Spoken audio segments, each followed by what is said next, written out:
Okay, this is approximately how much defense Altruia has and how much penance multiplies by.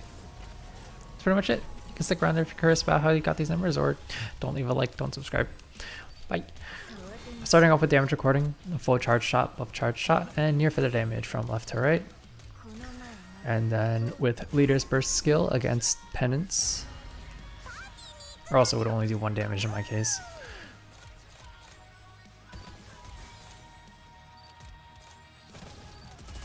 And then leader's passive skill against penance on top of her burst skill, a little higher. Alright, just gonna read off a little script here to go fast for you guys. Alright, spreadsheet. Zoom in a little bit. Starting with near feather damage described by feather shot, simply take the damage done and divide it by the percentage described in the skill to get her final attack. As it's true damage, it can be used as point of reference for our calculations here. Next, we'll calculate the net attack of the sniper shots, and this is done by taking the damage done and dividing by the sniper percentage and full charge percentage. And net attack is basically the final attack minus final defense of Altruia, and thus subtract the two, you'll get the base defense of Altruia, which comes to around 30,950 in my calculations. And we can use this info to calculate the defense boost from Altruia's penance skill. Near feather damage is the same simple formula as above, but the sniper shots are a little interesting because if the attack is too low, you only do 1 damage. So I got around it using leader and her buff, and here I reverse solve for a leader's boost using the damage values just to confirm that combat buffs are additive with all gear.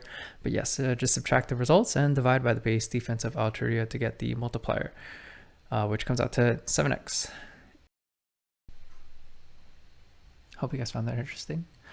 Anyway, some bonus material if you're curious.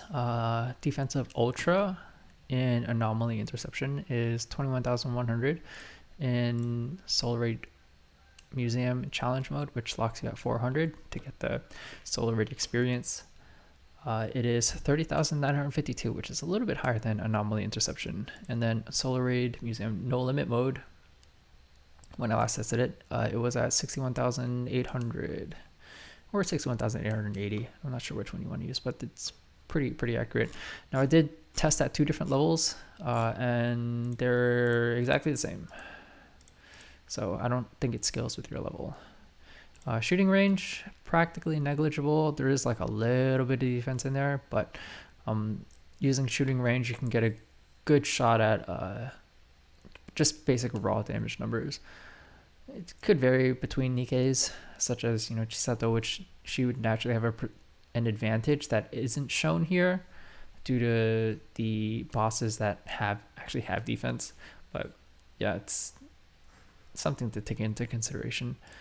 And then mentioning Chisato, yeah, last week I did a little bit of testing. Now that Takina's out, I haven't really had time to test it, but kind of wanted to share what I discovered. Yeah, so Chisato naturally has, you know, a 50% attack buff. That's pretty much up all the time, assuming that you're bursting with her. This does turn to basically 120% because her burst gives her an extra 70%. And this basically means against high defense targets, it basically nullifies the defense stat. Generally, that sounds good as raw damage, considering it's not really relying on gimmicks such as pierce or parts, but her actual damage might not be, you know, crazy good like Red Hood. I don't know, she does a little less than my Eve, but I have my Eve built a lot more. Now in a vacuum, it wouldn't have made a difference if her true damage was additional attack damage or damage dealt, but this kind of changes when you pair her up with other buffers that do give attack damage or damage dealt, because her own true damage buff will basically get multiplied by the attack damage buff. And another thing, unfortunately, since she does have high innate attack, she's less susceptible to attack buffs by others such as Crown or Leader or even Miranda in this case. Another thing to note is that 50% of her base DPS, just not even considering any passive buffs or like core damage, like her 50% attack buff or the true damage buff, that not considering that, at least 50% of her DPS is dealt in true damage. And then when you take into consideration bursting and the passive buffs, I would say roughly like 80, maybe even 90%, I feel like is true damage. I'll just show off some of the damage testing that I did.